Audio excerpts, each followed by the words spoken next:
आप सभी का स्वागत है हमारे चैनल में हिस्ट्रिकल टूर में।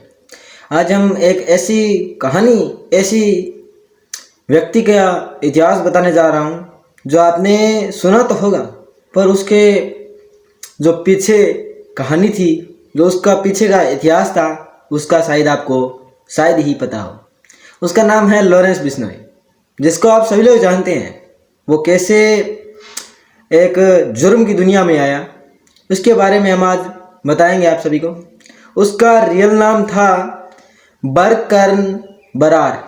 उसका वास्तविक नाम था बरकर्न बरार। उसका जो कि जन्म हुआ था वो पंजाब में हुआ था, फिरोजपुर नामक गांव में हुआ था। 12 फरवरी 1993 यानी 1993 को हुआ था उसका जन्म। उसके जो कि पिता थे उस समय पुलिस कांस्टेबल थे, और बाद में उन्होंने नौकरी छोड़कर खेतीबाड़ी करने लगे। उनका परिवार था वो बिश्नोई समुदाय से था।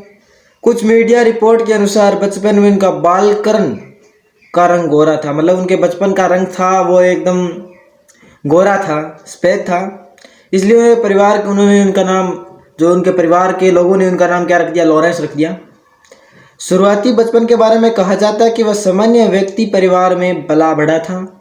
वह एक सिंपल जो कि फैमिली होती है उसमें पला बढ़ा था। उसका सिंपल परिवार में पालन पोषण हुआ था, और उसमें उसने पढ़ाई भी की। उसके बाद वो कॉलेज में जाने के बाद उसके जुर्म की दुनिया की शुरुआत हुई। वो उसकी आगे की कहानी बताता हूँ। स्कूल के बाद उसे आगे की पढ़ाई में दाखिला किया।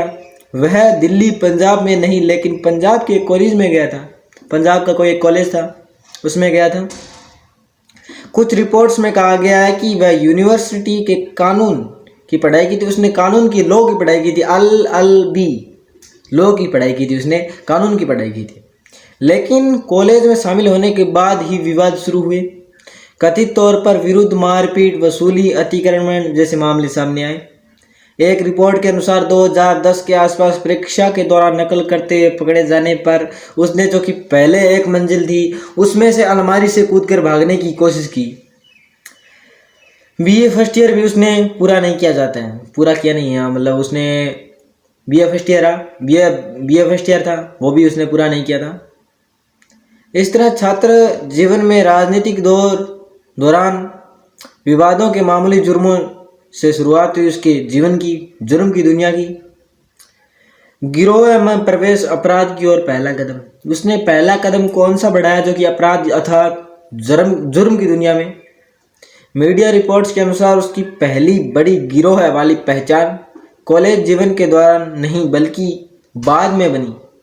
कॉलेज जीवन के दौरान उसकी कोई पहचान नहीं बनी थी वास्तविक रूप से, उसकी पहचान बनी उसके बाद। कथित तौर पर वाले छोटे अपराधों जैसे मारपीट, चोरी, अतिक्रमण में शामिल हुआ। मारपीट होती है, चोरी होती है, डकैती होती है, वह उसमें कॉलेज टाइम में उन सब में शामिल हुआ। अतिक्रमण होता है, इस प्रकार की कुछ जो कि अपराध होते हैं वह उनमें शामिल हुआ। फिर वह जिसे गिरोह से पहचान, उसकी पहचान किस चीज़ से हुई, इन सब चीज़ों से कॉलेज में उसकी बिल्कुल पहचान नहीं हुई थी। पहचान किस चीज़ से? वह गिरोह में पहले ही सक्रिय था। बताया जाता है उसके गिरोह में एक कुख्यात गैंगस्टर था जिसे अपराध की दुनिया में जोड़ा। एक गैंगस्टर था, उसकी जो कि टीम बनाई हुई थी कॉलेज की, उसके मित्र साथीगण थे, उनमें से एक गैंगस्टर था। इससे उसे अपराध की राह खुलने लगी। वह वसूली, जबरन वसूली, हथियारों की तस्करी, डकैती आदि जैसी गतिविधियां शुरू हुई। इससे वह प्रसिद्ध होने लगा। धीरे धीरे जुर्म की दुनिया में उसने पहला कदम रख दिया और उसने जुर्म के दुनिया की शुरुआत कर दी अपने जीवन में। गिरोह बॉस बनना, गिरोह एक कोई टीम अथवा जो कोई संगठन कह सकते हैं, गुंडागर्दी वगैरह का कुछ, गैंगस्टर वगैरह का कुछ संगठन था, उसमें वह बॉस बना। कब बना? बड़ी कुख्याति, पहली सजा। उसने जो कि बड़े पद पर बड़ा ओहदा उसने हासिल किया गैंगस्टर की दुनिया में। वो कैसे किया? धीरे धीरे वह छोटा अपराधी न रहकर गिरोह का सरगना बढ़ गया। गिरोह जो कि एक संगठन था उसका बॉस बन गया। और उसके गिरोह है जिसे गैंग बिश्नोई गैंग के नाम से जाना जाता है। बिश्नोई गैंग कोई उसकी गैंग है, ये कोई संगठन था मतलब गैंगस्टरों का, और इसे बिश्नोई गैंग के नाम से जाना जाता है। इसका यह बॉस है। अब वह 700 से ज़्यादा शूटर जुड़े हुए थे, इसमें से लगभग 700 लोग थे वो शूटर थे, गोली चलाने वाले, मतलब समझ रहे हो वो थे। गिरोह का दायरा पंजाब, हरियाणा, राजस्थान आदि राज्यों तक फैला। वह धीरे धीरे राष्ट्रीय स्तर पर पहचान बनने लगी उसकी, जो कि नेशनल स्तर पर, अब तो इंटरनेशनल स्तर पर पहचान बन गई है, लेकिन उस समय नेशनल स्तर पर पहचान बनने लगी जब वह गिरोह से जुड़ा। इसी दौरान कई FIRs, हत्या, वसूली, हथियार तस्करी, धमकियां आदि दर्ज हुए। पुलिस तथा कानून व्यवस्था के लिए बड़ा खतरा बन गया था, वह डेंजरस बन गया था, क्योंकि उसके जो कि मामले हैं वो धीरे धीरे सामने आने लगे थे। अगले कुछ ही वर्षों में गिरोह की गतिविधियां आरोप आगे बढ़ी। हाई प्रोफाइल केसों के नाम जो उनके सामने आने लगा, बड़े बड़े जो कि हाई प्रोफाइल केस होते हैं उनमें उनका नाम सामने आने लगा। राष्ट्रीय, अंतर्राष्ट्रीय, नेशनल, इंटरनेशनल स्तर पर उसकी पहचान, हाई प्रोफाइल मामले जो कि कैसे है सामने वो बताता हूँ। सबसे पहले चर्चित विवाद गिरता जिसके नाम है लॉरेंस, और उसके गिरोह में जुड़ा गया। लॉरेंस तो उसके गिरोह में जुड़ गया, उसका बॉस बन गया। उसके बाद क्या हुआ, सिंधु मूसेवाला की हत्या 2022। इस हत्या के बाद लॉरेंस ने उसके गिरोहियों पर चर्चा राष्ट्रीय मीडिया में, नेशनल मीडिया होती है, नेशनल चैनल्स होते हैं जो कि मीडिया वाले होते हैं, न्यूज़ वाले होते हैं, उनमें उनकी चर्चा होने लगी। जो कि सिंधु मूसेवाला एक सिंगर था बहुत बड़ा, उसकी हत्या कर दी गई लॉरेंस बिश्नोई द्वारा 2022 में। हालांकि असली शूटर्स और योजनाकारों को लेकर विवाद रहा, लेकिन आरोपों में लॉरेंस का नाम भी शामिल रहा। इस आरोप में लॉरेंस का नाम, हालांकि इसका पूरा पता नहीं चल पाया, परंतु इसमें जो कि लॉरेंस था, लॉरेंस उसका नाम उसमें शामिल रहा। सलमान खान पर धमकियां। सलमान खान बड़े बड़े एक्टर हैं, उनको भी धमकियां मिली है। 1998 में काले हिरण के शिकार मामले से जुड़ा हुआ, क्योंकि उनका जो कि बिश्नोई समाज का पवित्र मानता है। मैंने कहा था ना, पूजा कुछ वगैरह अच्छा होता है, जो कि बिश्नोई समाज है वो हिरणों को पवित्र मानता है, परम पवित्र मानता है। लॉरेंस ने वर्षों बाद खुलकर कहा कि उन्होंने सलमान खान को निशाना बनाने की योजना बनाई। वर्षों बाद कहा कि सलमान खान को हम शूट करेंगे, मारेंगे, जो कि लॉरेंस बिश्नोई ने कहा था। अन्य आरोप सबर में कहा गया कि गिरोह ने जबरन वसूली, हथियार तस्करी, शराब का अवैध कारोबार, सुपारी, हत्या आदि भी की है। इन मामलों ने सिर्फ राज्य का अपराधी नहीं बल्कि राष्ट्रीय स्तर पर गिरोह सिर बना दिए। मतलब जो कि लॉरेंस बिश्नोई आप नेशनल नहीं इंटरनेशनल बन चुका है। पहले था विलेज, कॉलेज, विलेज, स्टेट और बाद में नेशनल, अब इंटरनेशनल। जो कि गैंग में उसका नाम आता है, इंटरनेशनल गैंगस्टर में उसका नाम आता है, गैंगस्टरों में। 2014 में जो कि पुलिस से मुठभेड़ गिरफ्तारी के बाद लॉरेंस को जेल भेजा गया। हालांकि जेल में होने के बावजूद माना जाता है कि अपने गिरोह की कमान बनाए रखी उसने, मतलब अपने संगठन था उसका वो बॉस बना रहा। मीडिया और पुलिस के अनुसार उसके गिरोह का नेटवर्क मात्र स्थानीय नहीं रहकर पूरे देश में फैल चुका है, पूरे नेशनल में फैल चुका है, पूरे इंटरनेशनल तक पहुंच गया है। इसका हथियार तस्करी, रंगदारी, सुपारी, हत्या, धमकियां आदि गतिविधियां जारी रही। ऐसा कहा जाता है इसके गुर्गे अब सिर्फ भारत तक सीमित नहीं, कुछ विदेशी संपर्क, अंतर्राष्ट्रीय नेटवर्क की बात हो रही है। मैंने कहा था इंटरनेशनल जो की बात हो रही है।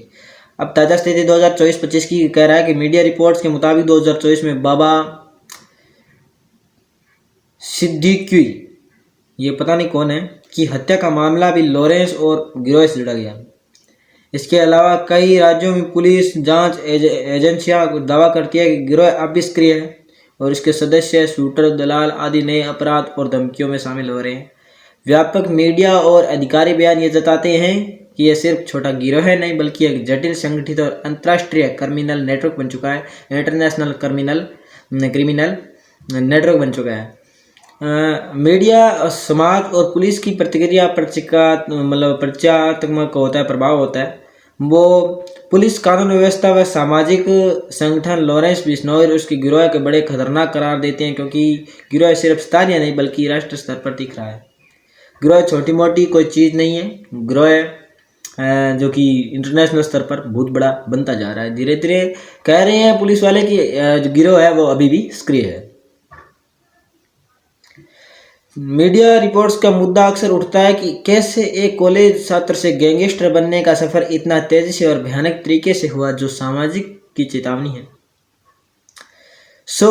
ये थी बहुत बड़े गैंगस्टर लॉरेंस बिश्नोई की हिस्ट्री, कहानी बता सकता हूँ एक पुरानी, जो कि एक कॉलेज छात्र से कैसे गैंगस्टर की पदवी हासिल की, कैसे गिरोह का बॉस बना, कैसे छोटे व्यक्ति से बड़ा मतलब कहते हैं कि छोटे से उसके पिता जो कांस्टेबल थे, उसके बाद वो खेती करने लगे, वो कॉलेज दाखिल होने के बाद बहुत बड़ा गैंगस्टर बन गया, और आज बिश्नोई समाज उस पर गर्व करता है।